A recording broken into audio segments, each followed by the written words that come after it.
Okay, so have you ever stopped to think about like all the stuff that gets moved around the world? I mean, like really everything from like that cup of coffee you had this morning to like the huge machines that build our cars. Yeah. Over 80% of all that stuff travels by sea. It's a staggering statistic, isn't it? Yes, it is. Just mind-boggling, the sheer volume of goods. Yeah, and it kind of makes you realize like how important maritime shipping really is. Absolutely. It underpins just about everything we do. Right, and that's exactly what we're going to be diving deep into today. Yeah, the fascinating world of maritime shipping. So you've pulled together a bunch of resources for this. I have. I've got some great stuff lined up. Yeah. We've got some excerpts from a podcast called Shipping Matters, which is a Oh, cool. really good podcast. Okay. We've got this excellent introductory video transcript from the Institute of Chartered Shipbrokers. Oh, yeah. They're a leading professional organization in the shipping world. I see. So very, very knowledgeable. Mm-hmm. And then underpinning it all, we've got the textbook Maritime Economics. So I feel like a range of sources here. Yeah, really good blend. Okay, good. And hopefully it'll give us a nice kind of comprehensive overview. So what's the goal for our deep dive today? Well, I think what we want to try and do is cut through some of the complexity of this huge topic and just really highlight why shipping matters. Okay. And also sort of give people an understanding of how the industry is kind of structured. Mm-hmm. And then we're going to have a look at some of the economics, some of the economic forces that are at play here. So if somebody's listening to this and they want to sound smart at like a dinner party, This is your one-stop shop? this is it. Okay, all right. Cram it all in. Let's get started. Right. So let's chart a course Okay. right back to the beginning. Okay. Our sources actually take us way back to like the early days of organized sea trade. Right. The Mediterranean, around 300 BC. Yeah. So what was going on back then? What was happening? Well, it's fascinating to see that even in these earliest examples, maritime trade was already about sort of meeting fundamental human needs. Okay. So, the Mediterranean, we had Greece and Carthage Mm-hmm. were kind of the main players. Okay. And they were primarily moving essential goods like grain Right. and fish, Makes sense. the very basic things that societies needed. Yeah. Around about 500 BC, the Greek world had expanded massively. Mm-hmm. And they had established over 100 colonies around the Black Sea. Wow. And this really facilitated the movement of these vital foodstuffs. Mm-hmm. So right from the start, you see that principle of maritime shipping is about moving essential goods efficiently over distance. And then over time, obviously, empires rose and fell, Yeah. and the focus shifts to the Roman Empire. Yes. And their trade network, it sounds absolutely huge. It was huge. Yeah. I mean, as Rome's kind of political and economic might expanded, so did its reliance on these sea lanes. Hmm. So they were importing enormous quantities of minerals from Spain. Okay. But perhaps even more significantly, over 30 million bushels of grain every year from North Africa, Sicily, and Egypt. 30 million bushels a year. Can you imagine that? That is a lot of grain. That's a lot of grain. Yeah. And in fact, to handle this immense flow of grain, they actually developed specialized ships, Okay. specifically for transporting grain. So they're already specializing? Yeah. Oh. It wasn't just necessities, though. Okay. Manufactured goods from the Eastern Mediterranean were also moving around the Roman Empire, Okay. which by this point included the entire Mediterranean and Black Sea coasts, and even stretched as far as southern Britain. Yeah, you mentioned a bill of lading from 236 AD. Yeah. Like, that sounds really sophisticated for that time. It's a remarkable find. Yeah. It's essentially a receipt for a cargo of seed, which was being transported up the Nile. Okay. But what it demonstrates is a commercial system that was already quite mature. So they had systems in place. Yeah. Wow. It wasn't just ad hoc. Mm-hmm. So they had Right. established practices. Documentation. That's so interesting. Yeah, for maritime trade, even way back then. Hmm. So it really highlights that fundamental need for, clear agreements and records in shipping. Yeah. That's not a new thing. Fascinating. Yeah. Okay, so let's fast forward a few centuries. Right. We're going to enter the period of like global trade opening, roughly from 1450 to 1833. Okay. And it seems like advancements in shipbuilding technology were really important in like expanding the possibilities of sea travel and trade. Absolutely. Revolutionary changes were underway. Mm-hmm. And it's interesting to note that in some ways, China was significantly ahead of Europe in shipbuilding at this time. Interesting. So their vessels often had multiple masts, Okay. a technology which the Portuguese were only just beginning to adopt. Right. And remarkably, They incorporated up to 13 watertight compartments. Wow. Now, these are obviously vital safety features Yeah. that prevented a single hull breach from sinking the entire ship. Yeah, and furthermore, the Chinese had been using fore and aft lug sails on their ocean-going ships since the 9th century. So they're way ahead. Yeah. Okay. Um, and this gave them a considerable advantage when sailing against the wind compared to European ships, Yeah. which largely relied on square sails, Okay. which were less maneuverable.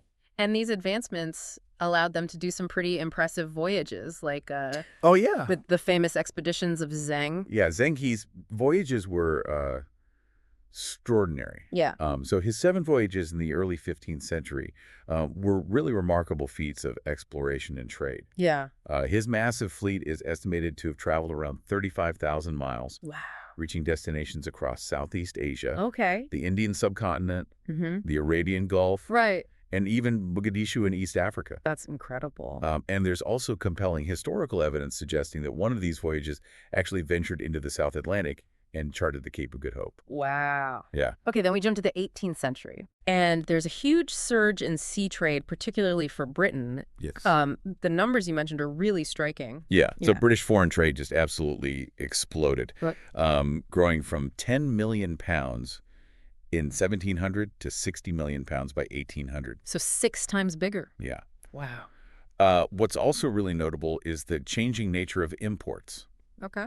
So semi-tropical foodstuffs and raw materials from the Americas became increasingly important Makes sense. to the British economy. Mm.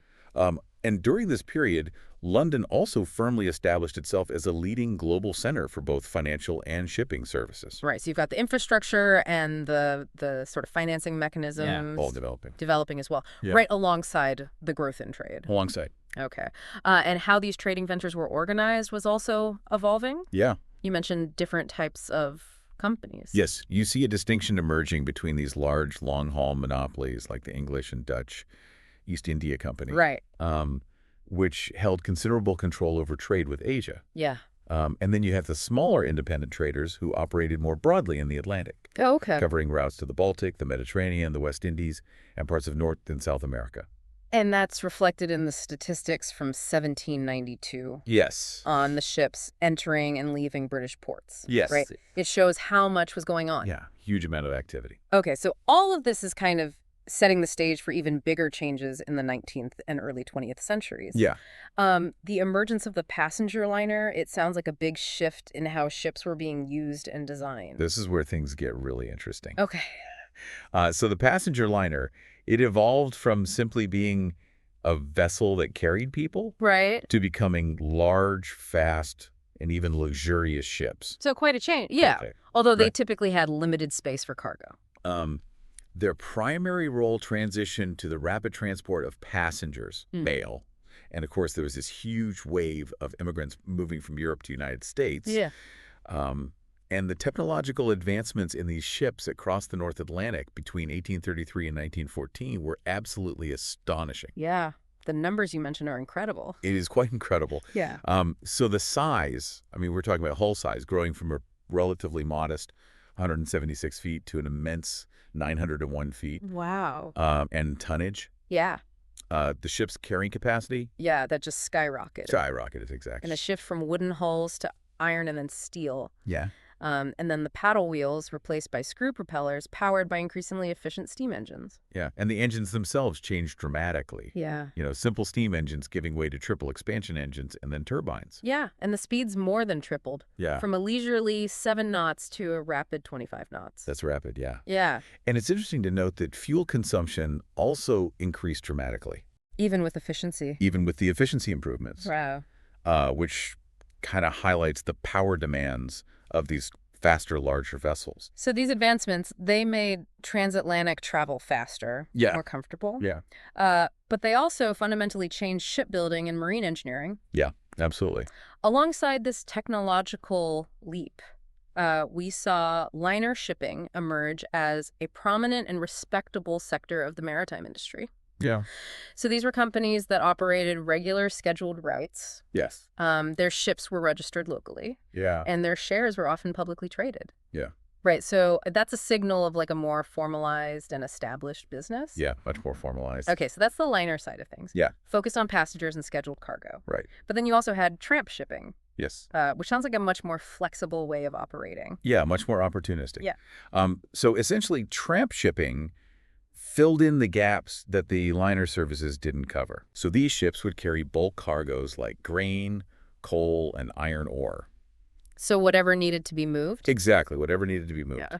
Um, and wasn't on a fixed liner ride. Mm-hmm. Now, these ships, steam-powered and equipped with tween decks. Tween decks. Yeah, these are extra decks between the main cargo holds, I see. which allows for better stacking and utilization of space. Okay. They had a critical advantage, and that was access to the Baltic Exchange through the rapidly expanding cable system. Okay, the Baltic Exchange, we still hear about that today. Yeah. How did it become such an important institution in shipping? Well, its growth was directly linked to the high cost and relative inflexibility of early transatlantic cable networks. Okay. So in the mid-19th century, sending messages across the ocean via these cables was incredibly expensive. Right. It was charged by the word. Wow. And this favored having a central physical marketplace like the Baltic Exchange, where brokers and agents could physically meet, negotiate, and fix cargoes. Fixed cargoes. Yeah, meaning arrange the terms of transport, I see. and then communicate those agreed terms to their clients Mm-hmm. using these costly but essential cables. Okay. London, being at the heart of the emerging global cable network, naturally became the hub for this activity. So the Baltic Exchange grew out of the Virginia and Baltic Coffee House. It did. Okay. Which had already been a significant meeting place for shipping merchants for over a century. Right. In fact, they were advertising their role in handling shipping news and correspondence way back in 1744. Wow. So it grew organically Yeah. from a place of information exchange to a formal marketplace. So from casual chatter in a coffee house to a vital global marketplace. Exactly. Okay, let's move into the modern era of shipping, Right. post-1950. Okay. What were the biggest innovations or shifts that reshaped the industry? Well, the two key developments that really formed the foundation of the post-war global economy in shipping were the rise of containerization Okay. and the growth of specialized shipping. And these innovations led to dramatic increases in efficiency. Right.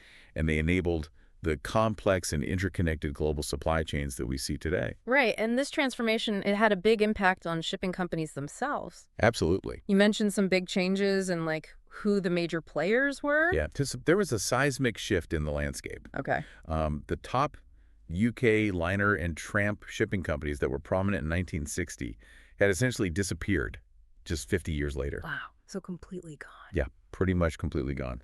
Wow. We also saw a really dramatic change in where ships were registered. Okay. So in 1950, a massive 71% of the world's merchant fleet was registered in European countries and the United States. Okay. By 2005, that figure had plummeted to a mere 11%, Wow, that's huge. with flags of convenience like Liberia and Panama accounting for a staggering 89% of global tonnage. That is a huge change. Huge change. What were the main drivers behind that? Well, there were several factors at play. So the rapid economic growth of new industrial powers like Japan, South Korea, and China led to a significant expansion of their national shipping fleets. Right. But perhaps even more significantly, the rise of independent ship owners in the post-Bretton Woods era. These owners increasingly preferred to register their vessels under open registries, often referred to as flags of convenience, as a way to significantly reduce operating costs and crewing expenses. So that was a big driver. Yeah, I think so. Okay, so this sounds like a vast and constantly evolving system It is. that brings us to the role of maritime economics. Okay. What's the goal of this field in understanding all of this? So the core task of maritime economics is to analyze and understand the current state of this immense and intricate industry in order to better anticipate future trends and challenges. Right. It's about recognizing that while change in shipping can often be gradual, and evolutionary major events like globalization can have a truly revolutionary impact, Okay. almost on the scale of the great voyages of discovery centuries ago. And ultimately, as foundational economists like Adam Smith recognized, shipping plays a vital role in fostering economic development. Yes, shipping, international trade, and overall economic growth are all deeply and inextricably linked. So maritime economics is trying to make sense of this huge dynamic global market. Yeah. So how is the shipping market actually organized? All right. What are the key components and activities? So the primary aim here is to outline the fundamental economic framework of the shipping industry, Okay. to illustrate how all the different participants and activities fit together within the broader world economy. Right. Now, the core activity, of course, is the physical transportation of cargo by sea. Okay. However, this central function is supported by a range of vital and interconnected industries. Like what? So things like shipbuilding, Okay. the manufacture of marine equipment, Mm. and ship repair services. Right. And the sheer scale of financial investment involved in this sector is truly remarkable. Yeah. Can you give me an example? In the single year of 2007, the total value of new ship orders placed globally reached $187 billion. Wow. And an additional $53 billion was spent on the purchase of secondhand vessels. Okay, so we're talking big money. Big money. Yeah. Massive capital flows within the industry. So what's driving demand for all this shipping activity? Well, the demand for international maritime transport originates from the vast and diverse array of industries and consumers that constitute the global economy. Okay. Their specific needs can vary widely, Right. depending on the type of goods being moved, but fundamentally, they are all seeking reliable and cost-effective transportation solutions. The types of commodities that are traded by sea are incredibly diverse, Yeah, I can imagine. ranging from raw materials like oil and iron ore to finished consumer goods and specialized equipment, pretty much everything you can think of. So on the flip side, what constitutes the supply of shipping services? So the supply side of the shipping market encompasses the entire system that enables maritime transport. So this includes the merchant fleet itself, so all the ships in operation, Right. the ports that serve as crucial nodes for loading and unloading cargo, Right. and the shipping companies that own and operate the vessels. Right, so the whole system. Yeah. Right. But it's important to remember, again, as our source emphasizes, that shipping is ultimately a human endeavor. Mm-hmm. It's about the people involved. Yeah. The shippers who need to move their goods, the ship owners who provide the transport, the brokers who facilitate deals, the shipbuilders, the bankers who finance these massive assets, and the regulators who oversee the industry. Wow, it's a whole network of people Yeah. all working together to make this happen. Exactly. So you've got this network of people, this global network moving the world's goods. Yeah. Okay, let's delve a bit deeper into like what exactly is being shipped. Okay. Understanding the patterns of trade flows sounds really crucial to maritime economics. It's crucial, but it's also complex. Yeah. Because of the sheer variety of cargo being transported and the vast number of industries involved in global trade. So it's not just one thing moving from A to B. No. Right, okay. While some trade patterns are relatively straightforward, Yeah. like the movement of crude oil from regions with large reserves to those with high demand, Right. or the transport of iron ore to manufacturing centers. Yeah, makes sense. Many trade flows are driven by more nuanced and intricate economic factors. Okay. And we can broadly categorize international trade into three main types based on the underlying economic forces at play. Okay. So first, there's what we call deficit trade. Deficit trade. Yeah. And this is where a physical shortage of a particular good in one region is met by a surplus from another. Okay, so one place has too little of something and another place has too much. Yeah. Okay. This is very common with raw materials and essential commodities. Okay. Okay. So one region's got loads of a particular commodity, another region desperately needs it. And so we have trade flows moving to kind of equalize that. So what are the other categories? So second, we have competitive trade. Competitive trade. And in this scenario, a country might be perfectly capable of producing a certain product domestically, but it becomes economically advantageous to import it from overseas, Okay. either because it's cheaper to produce elsewhere or because consumers in that country desire a wider variety of goods from international suppliers. Right. Like you could make everything here, Yeah. but it might be cheaper to get it from somewhere else. Exactly. Okay. A good example is the global shipment of automobiles. Right. That's a prime example of competitive trade. Okay. And then finally, you've got cyclical trade. Cyclical trade. Yeah, which arises from temporary imbalances in supply and demand, I see. often due to factors like poor agricultural harvests in a particular region, Okay. or fluctuations in the overall business cycle. Right. So this type of trade often involves commodities like steel, cement, and grain, Right. where short-term needs can create international shipping demand. So it's filling a temporary gap. Yeah, Okay. exactly. That makes sense. Good. Different economic motivations lead to different patterns of global trade, Yeah, and that obviously leads to different demands on the shipping industry. exactly. Okay, the distinction between bulk cargo and general cargo That seems like a pretty fundamental division in maritime shipping. Absolutely. Yeah. And the concept of parcel size distribution, or PSD, Hmm. is key to understanding this. Okay, PSD. Yeah. So what is it? It essentially refers to the typical size of individual shipments Right. for a particular type of commodity. Okay. And this PSD plays a significant role in determining which types of cargoes are best suited for which types of ships. Right, because some ships are good at carrying one type of thing, Exactly. and some ships are good at carrying another type of thing. Yeah. Right. So we can broadly divide all the goods transported by sea into two main categories. Bulk cargo, which refers to large, homogeneous shipments of a single commodity Okay. that typically fill the entire capacity of a ship. Right, so a whole shipload of one thing. Yeah, one thing. Okay. And then general cargo, General cargo. which encompasses smaller individual consignments of a wide variety of goods Right. that are usually packed together for transport within a single vessel or container. Okay, so like a mixed bag. Yeah, mixed bag. Right. Exactly. Okay, so let's talk about the bulk shipping industry. Okay. They're moving these huge uniform loads. Yeah. So what are they focused on?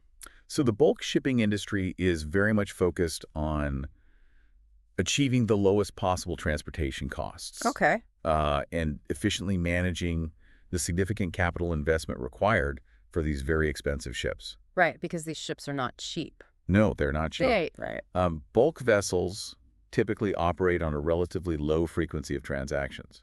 What do you mean? So they might make only around 6 voyages per ship per year. Okay, so not that many. No. And each voyage is dedicated to carrying a single large cargo because the service requirements are often less complex compared to the transport of general cargo.